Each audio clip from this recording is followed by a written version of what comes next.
Hi, and welcome to the Art of Film Funding. I'm your co-host, Claire Papin, along with writer-producer Carol Dean, author of the best-selling book, The Art of Film Funding, and host of this show. Carol is the president of From the Heart Productions, a nonprofit organization that has supported filmmakers with the Roy W. Dean Grant, fiscal sponsorship, education, and resources for over 30 years. Carol also teaches the Learn Producing class. Each class features an industry expert guest instructor and is designed to give the information, guidance, and support to become a successful producer. You can learn more about this class and all of From the Heart Productions offerings at FromTheHeartProductions.com.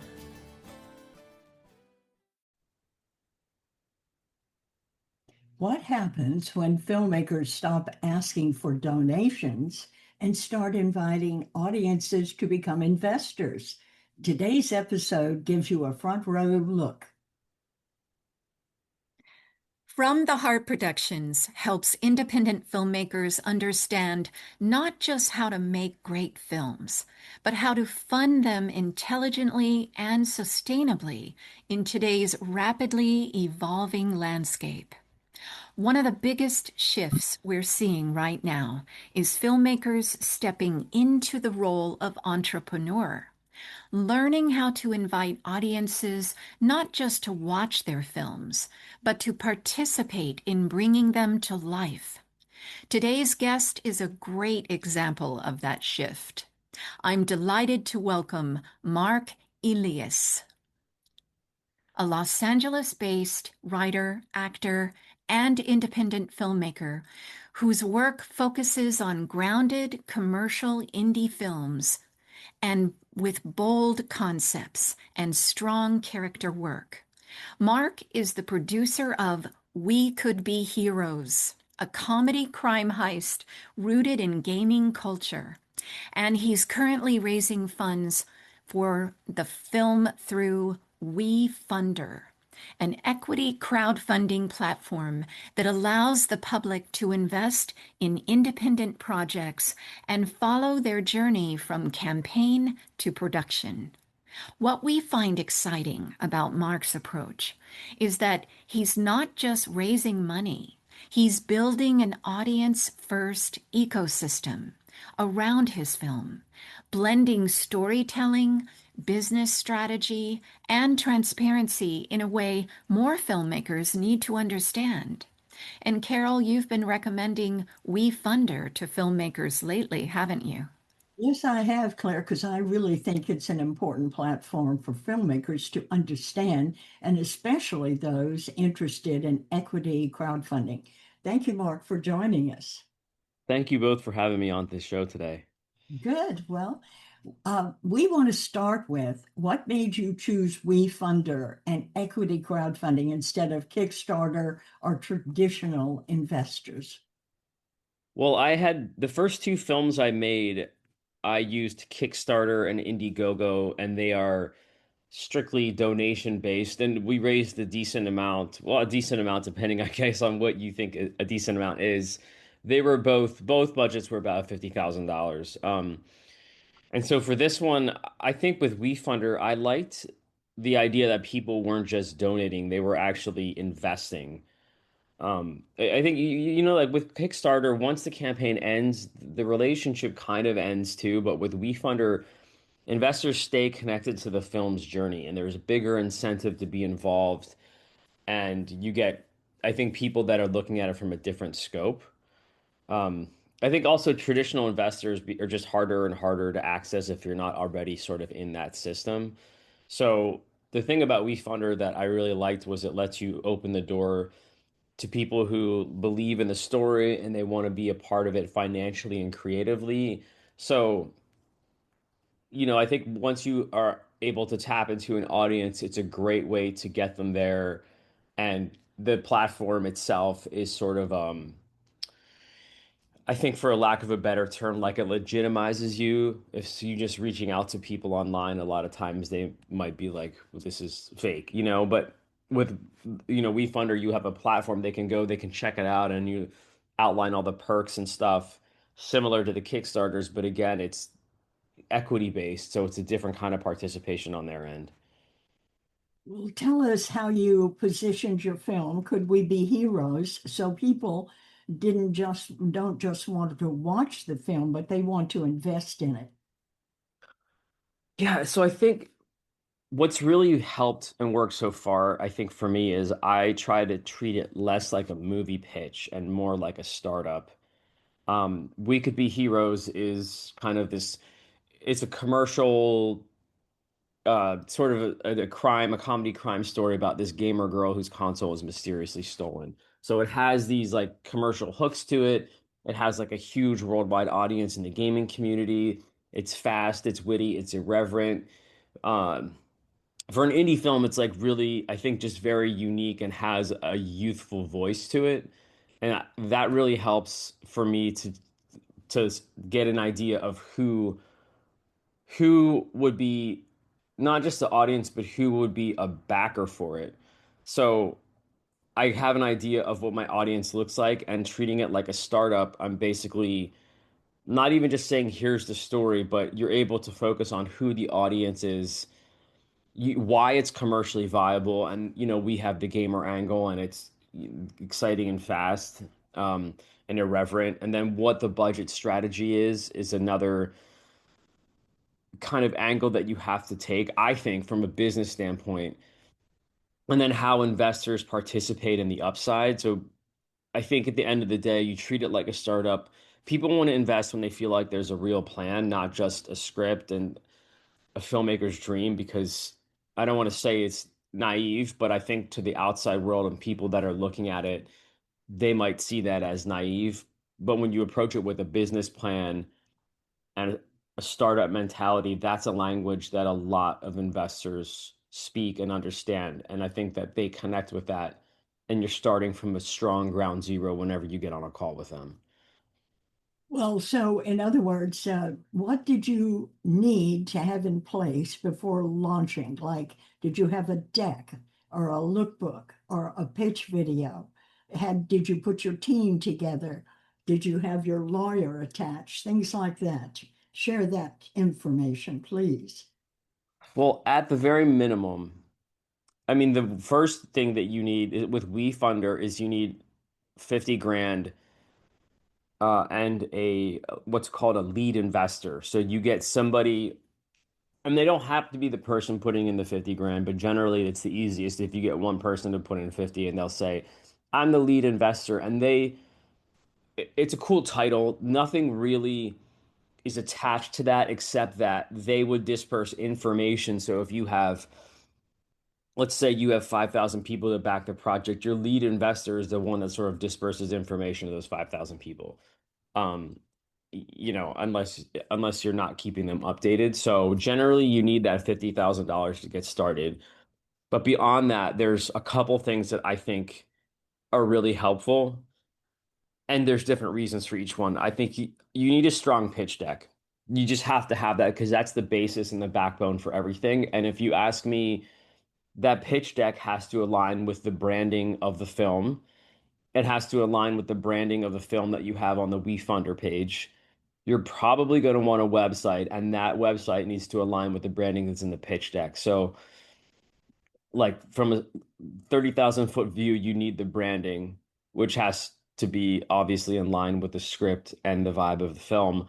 But the pitch deck is what people are going to be able to download online. The pitch deck is what I can send to investors outside of WeFunder. In some cases, they say, like, I don't necessarily want to do WeFunder because of the 7% that they take. And then I have subscription agreements with the LLC. So it's their choice, but the pitch deck is always your selling point.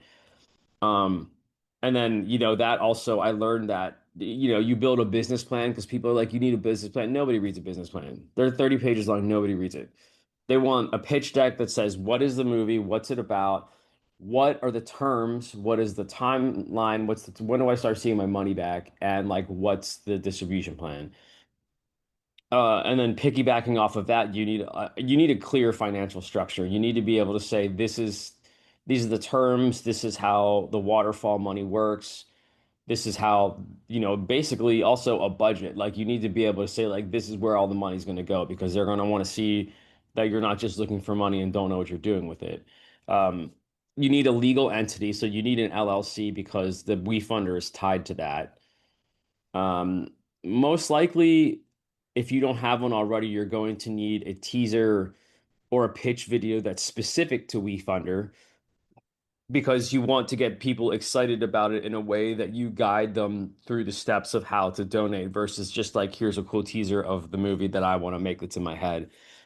And then I think the last thing, and this always depends on the film and the filmmaker themselves, but a basic team around the project really helps.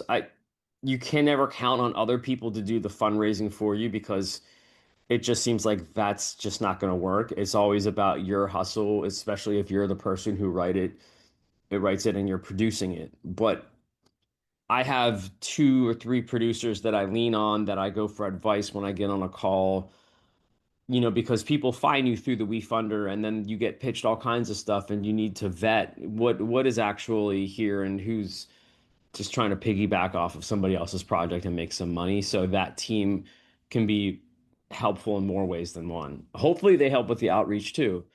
Um, I don't think you need everything locked before you launch, but you really need enough to show it's not just an idea. It's a project that's actually moving forward. It goes back to treating it like a business. You got to put your business hat on and think like this needs to be something I need to sustain through the production and beyond to stay connected with my investors. So for me, I think that you really need a strong pitch deck, a clear financial structure. You need your legal entity. You need the pitch video, and definitely don't just do it once. Work on it, and then a basic team around the project that are going to help and support in different ways that maybe are your weaknesses. Okay, so you talked about how important the pitch deck was, plus branding. You just hired a branding company. Tell us who that is and why. What do you think they're going to do for you? One thing that, and this is kind of a long journey. My team and I basically, we've decided that I think you get pitched so many things where there's a company that can do something and then, they're like, but we want upfront fee. Like there's an upfront fee to go do this. And then for me, their biggest warning sign from here on out is like if a company comes to you and says they can do something, but they need money upfront, I generally become very skeptical. And that's where you can lean on a lawyer or somebody. Like one of my investors is very business and financial minded, and I go to him and he's like, this does not check out. So I would just say, like, as a general flag across anything, when there's a company that finds out that you have money and are raising money, they will always, if they try and get money up front, I think that you either tell them they're not getting paid up front, and then they usually get mad about that, and then you're like, that's grounds to walk because it's not, or it should be tied to performance. You have to feel it out for yourself, but that's one of the biggest lessons I've learned in this so far. Um, the company that I am working with now is called Branded Streams, and I had a great conversation with them from the start. They're super upfront and transparent, and just getting on a Zoom and talking to somebody and seeing their face and feeling out whether or not this is somebody that you essentially, in business terms, want to get in bed with for the duration of a project. They were very upfront about like what it is they do. They take the script. Um, they basically put it through a process where it's like, here are the different scenes in the movie where there is potential for branding, and then it breaks down each one, what's happening in the scene and what the opportunity is.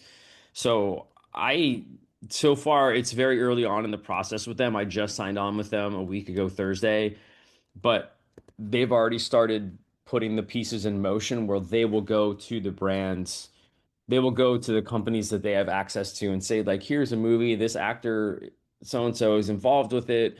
It's got this gaming angle, it's super fast and witty and fun, and it's commercial, it's there's if a gaming company gets tied to an esports company gets tied to it, there's tons of eyeballs involved in that. Like I've talked to three or four global esports companies, and if we're able to partner with them and we release in conjunction with them, we're tied to their marketing, their all the eyeballs that they have, the audience that they have gets access to, maybe like the premiere to the trailer of the movie, and it just opens up a lot of opportunity for us. So the branding, in this case, there's a strong opportunity for branding. I wouldn't say that there's always that. If you're making, and I love, and I'm writing right now with like a slow-paced indie drama that's like a slice of life, and there's probably a lot less sort of excitement or like opportunity for like some really bang bang product placement. Whereas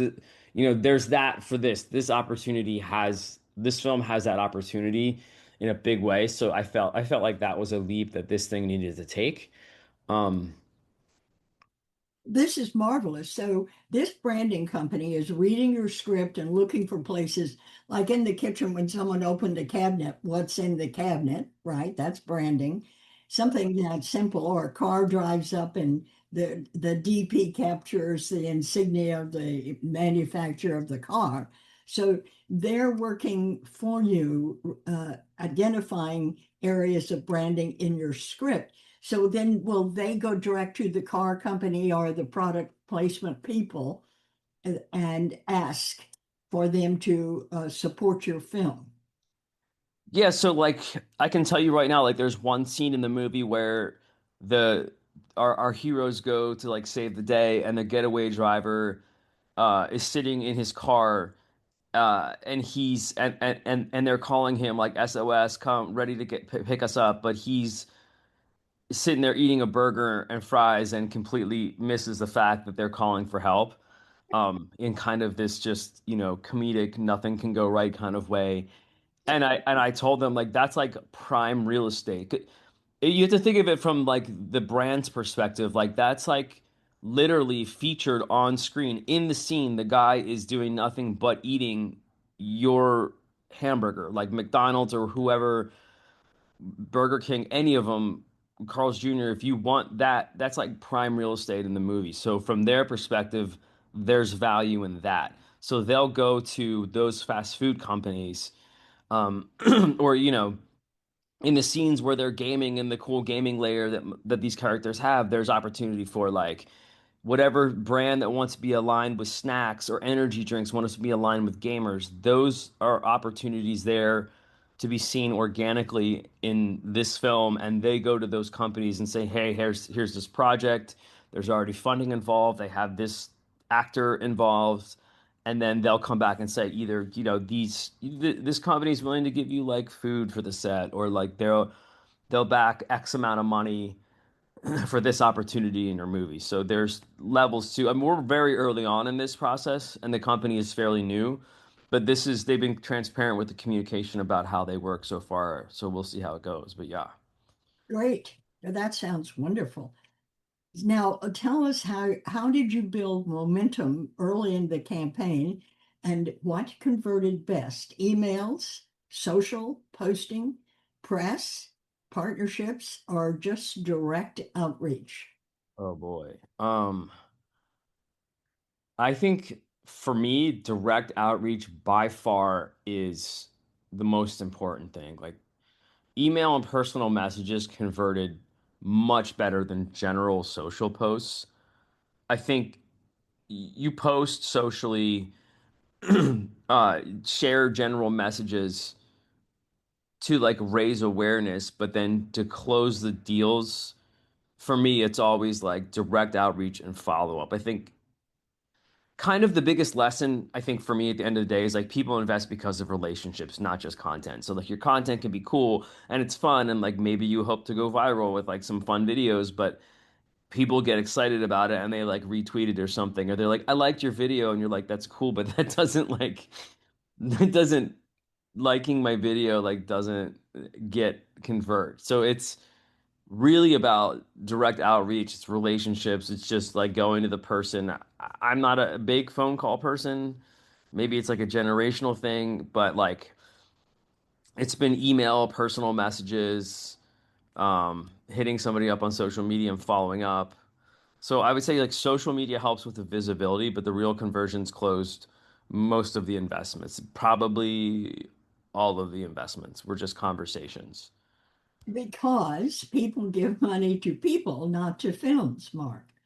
That's the point. So your personal connection to the film, your confidence when they talk to you, and your determination is contagious, and that makes them cross the barrier of trust and likability and say, "Yes, here's your money." But what surprised you the most once the campaign went public?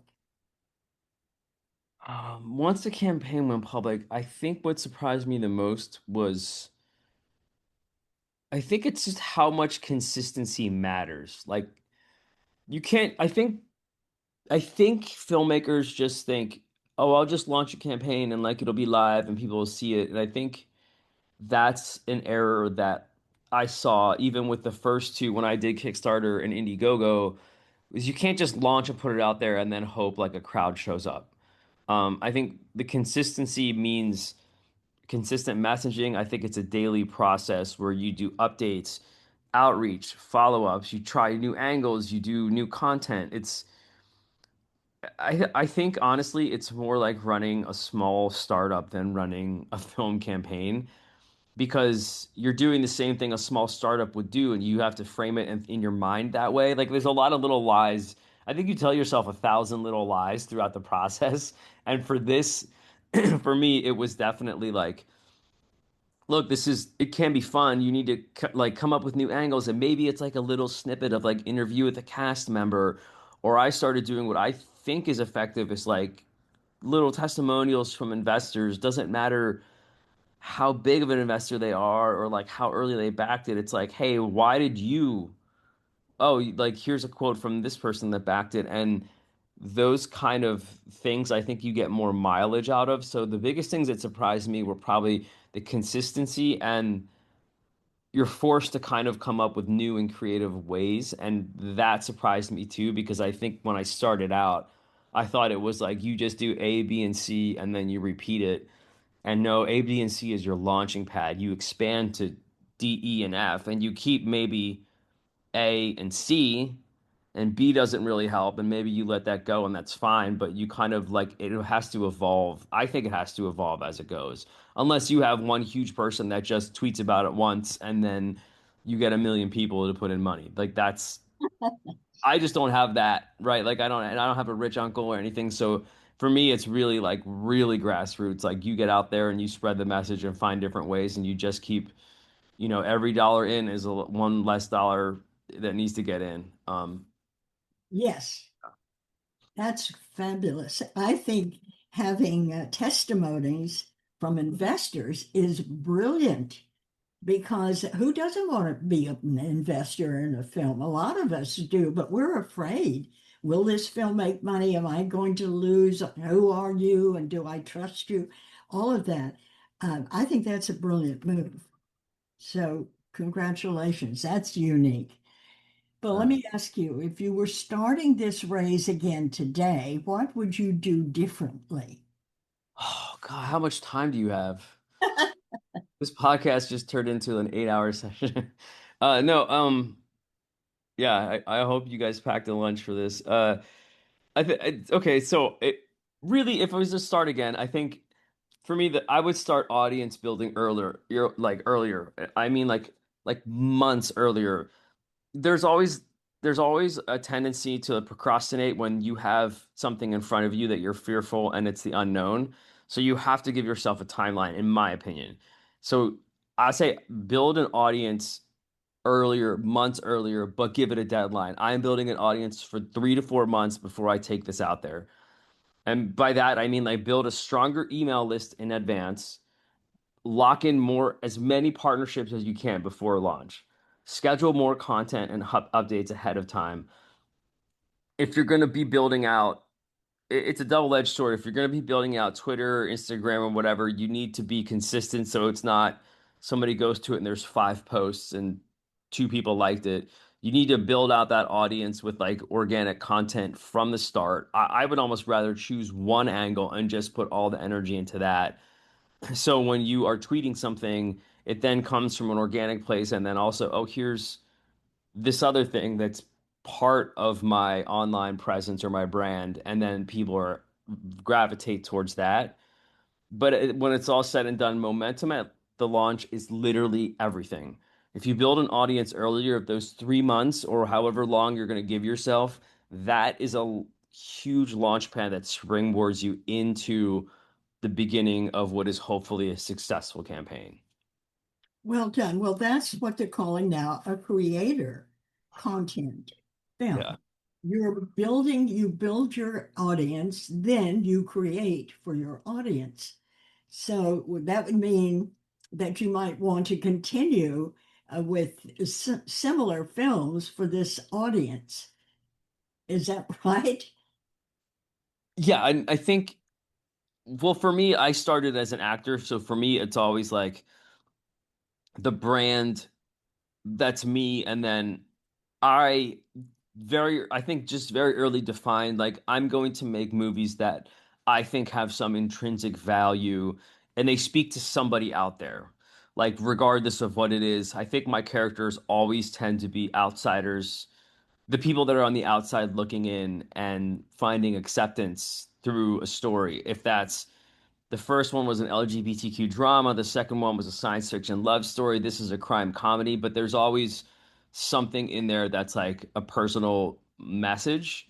So for me, it's always going to be along those lines. And so that's like the long-term thing that I think I'm building out is just you're always going to get, no matter what the film is, this audience hopefully is going to be a repeat audience, and what they're going to get from me is going to be a quality, as far as production, high production quality, well-told story made for a fraction of what a studio budget would be.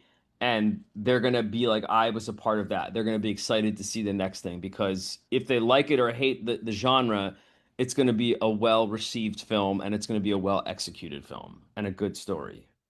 Right.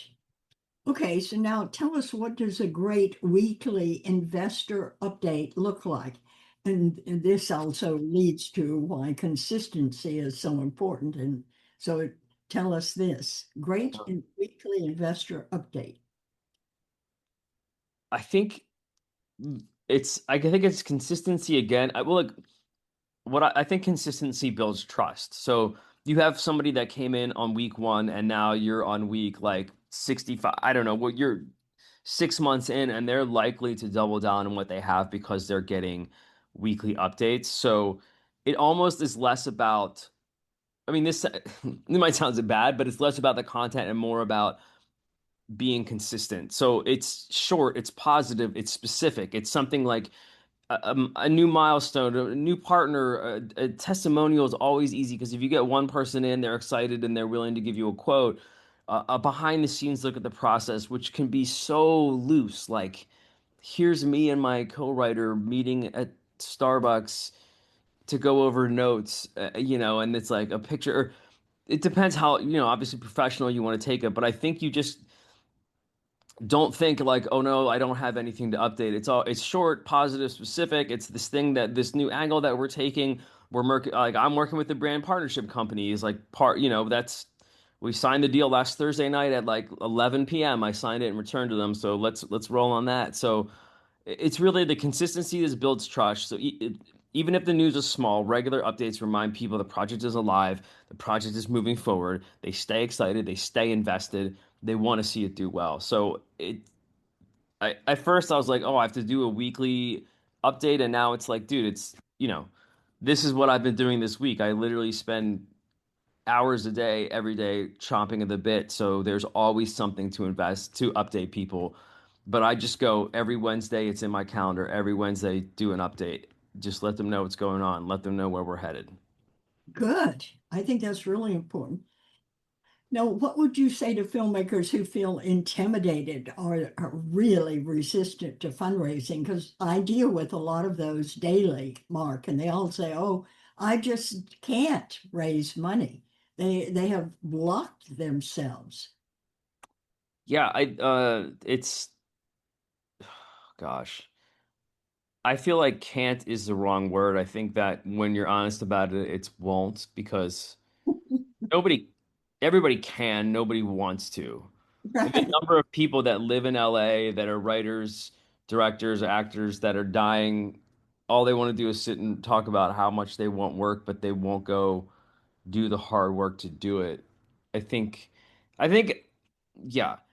I also think like filmmakers probably are. I've seen it time and time again, in my opinion, with people I've talked to, where they're just intimidated by it because maybe it's like the number seems so large, and like that what if you fail, and it's kind of like at some point you realize if you don't advocate for your film, no one else will. If you don't advocate for your career, no one else will. So you kind of have to frame it like fundraising isn't about begging, and that's really hard to remember. But if you frame it in your mind, it's like one of those thousand lies you tell yourself. It's about inviting people into something you believe in. And that's not a lie. That's true. I believe in this thing. You're invited to come and participate and be on board. If somebody, the the other big thing to remember, I feel like, is what I do is up to me. I reach out to you and say, I'm doing this thing. Will you participate? We're trying to hit this number today.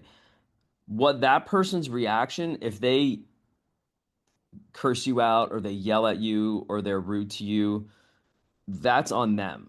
Their response to your ask is on them. That's not your fault. That's them reacting in their own way. It has nothing to do with you. So if you're attacked by somebody, you have to remember.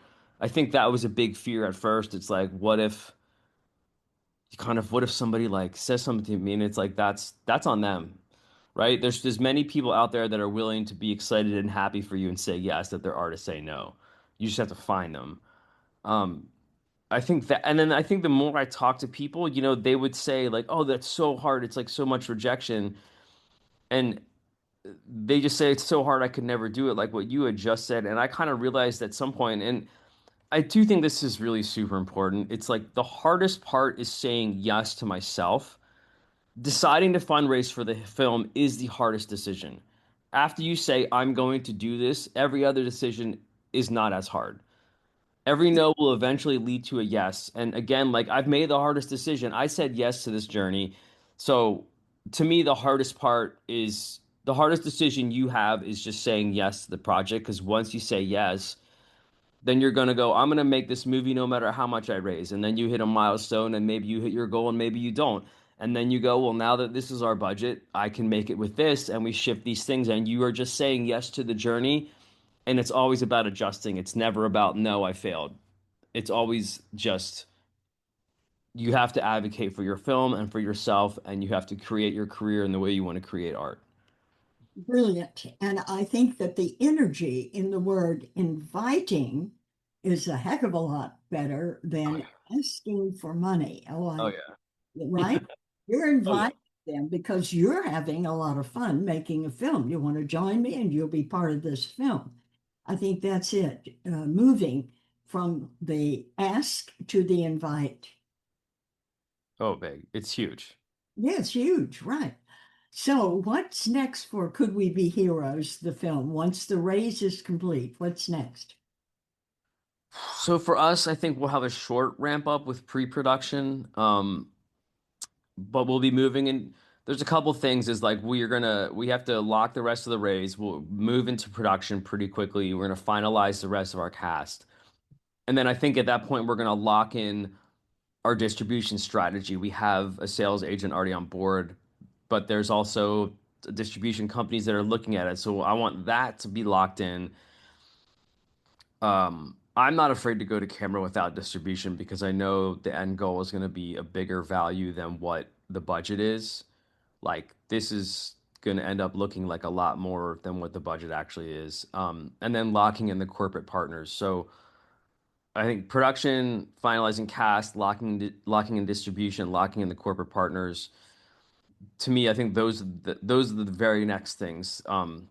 Really, the goal for me is to take the momentum that we've built with these investors and turn it into momentum for the actual release. So the audience is already there when the film comes out. They're along for the ride. They know it's in post. It's again the weekly updates. Like they're aware, they're excited for it. When it comes out, you've already got that audience there, plus whatever audience that you built before you even launched. Um, and then obviously it's making the film look amazing going into post and then aligning with whatever branding companies you have out there to try and do some sort of a release. There's so much more opportunity than there used to be that you have to think outside the box. Like for me, I'm like, what if we don't have a distribution company that tends to want to rip off filmmakers? What if you do go to directly to acquisitions with the streamer?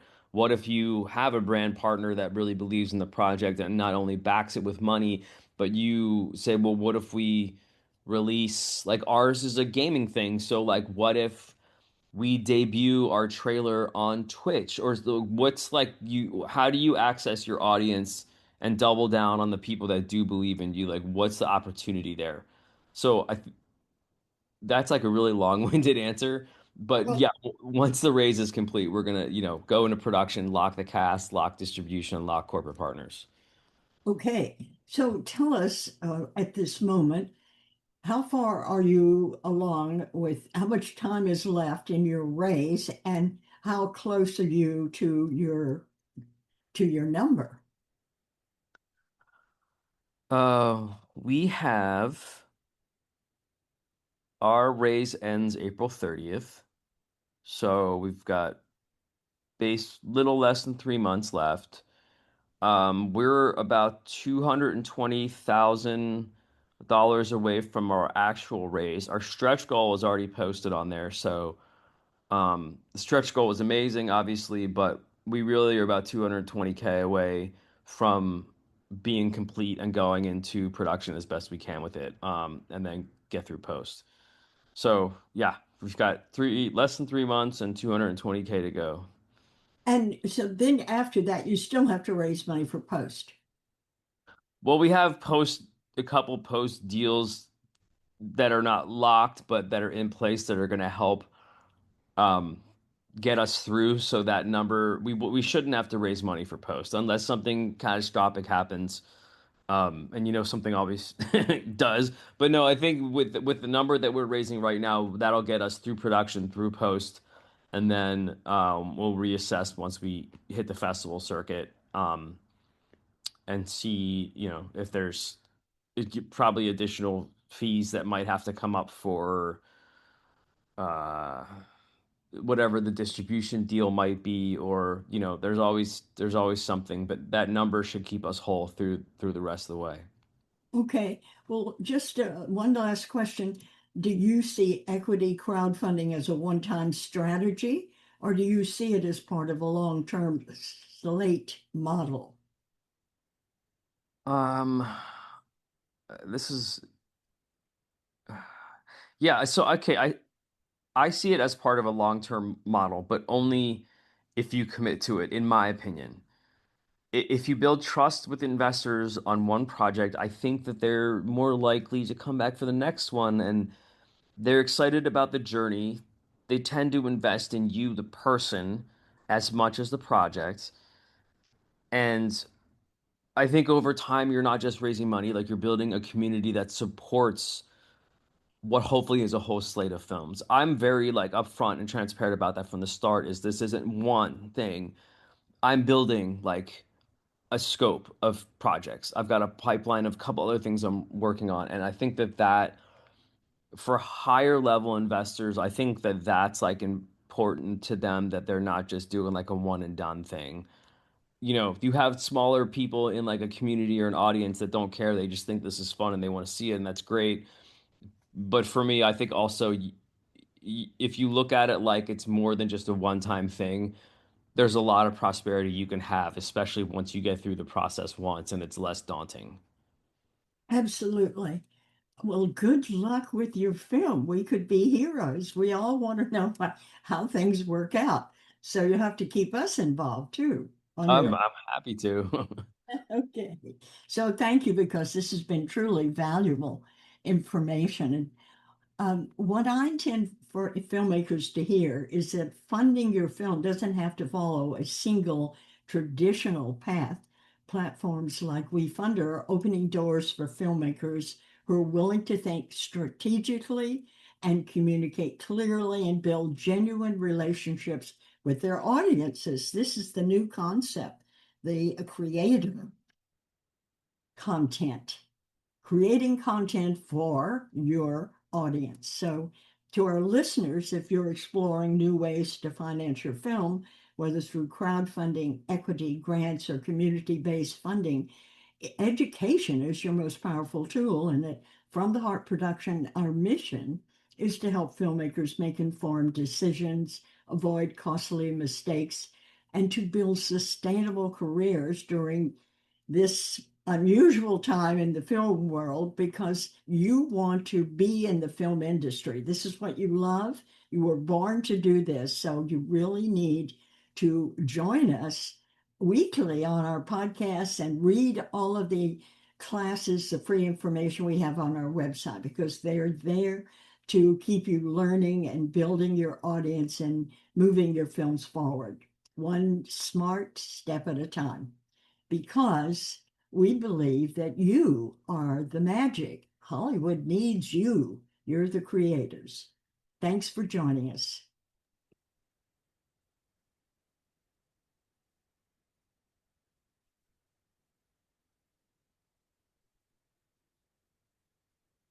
Now, in its second edition, Carol Dean's popular book, The Art of Film Funding, has 12 new chapters to cover all areas of film financing and how to avoid expensive pitfalls. Learn how to start with an idea and end with a trailer, how to make an ask for money, create your story structure and your trailer, legal advice, fair use, successful crowdfunding, how to ask for music rights, and what insurance you can't shoot without. Available on Amazon under Carol Dean and at FromTheHeartProductions.com.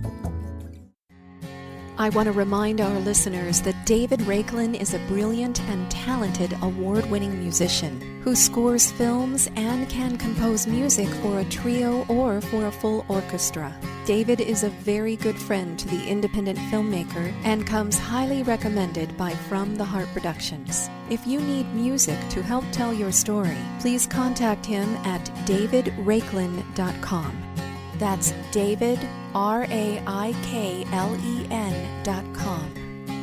And Carol and I want to thank you for tuning in to The Art of Film Funding. Please visit our website at FromTheHeartProductions.com. You can also find us on Facebook and Twitter. Good luck with your films, everyone.